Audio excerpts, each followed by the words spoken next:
nakasakay na tayo dito and mga ilang minutes lang nandun na tayo sa Batangas tanga mo ganyan. Kaya sa ano Batangas yung Tagaytay. Sa Batangas eh. baga pupunta lang kami sa overlooking view ng Bulkang Taal. Pero damang-dama na namin yung pagsabog ng Taal. Nagmumoist na kami. At pagtapos namin doon is tutuloy na kami sa Batangas. Ayun. Kaya sa mga followers ko dyan sa Batangas, hintayin nyo lang ako dyan. At dadan ako dyan. Yan o guys, ang ganda ng view dito sa ano. Lapit na to sa Taal Lake. Dami din palang mga bahay dito sa tabi ng Bulkang Taal.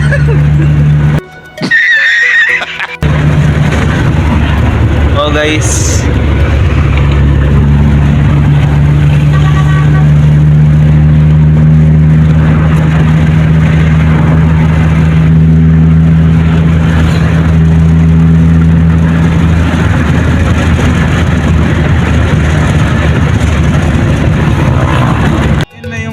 overlooking view ng Taal Volcano.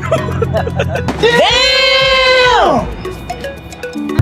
Ayun guys, nadilubyo yung Taal Volcano. Yan guys. Oh my God! Wow! Nandito na tayo sa Batangas. At ipapakita ko lang yung view. Payapang payapa dito, pero nandito tayo sa kabilang side ng ilog o sapa. Sa kabila sapa niya. Oh, sapa. Wait lang ah. So guys, ito yung sapa. Napaka-fresh ang dating. Relaxing talaga. Relaxing ang overlooking view. Ayon sa mga matatanda mo, nakakagaling ang tubig na sapa mo. Ayon sa mga katutubo at mga matatanda dito, ang tubig dito ay nakakagaling sa rayuma, ng gout, ng buni, ng galis.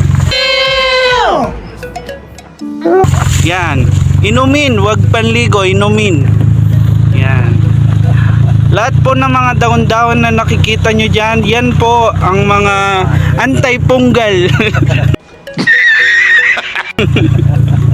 Na talaga pong malilinis ang inyong mga organic po yung mga product nila dito. Pong ano yung tubig. Yan, sumubra na po sa lawa. Kapit na tayo sa tourist destination natin.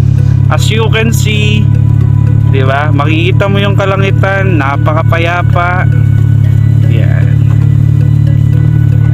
Oh, ito na po yung binok namin na hotel.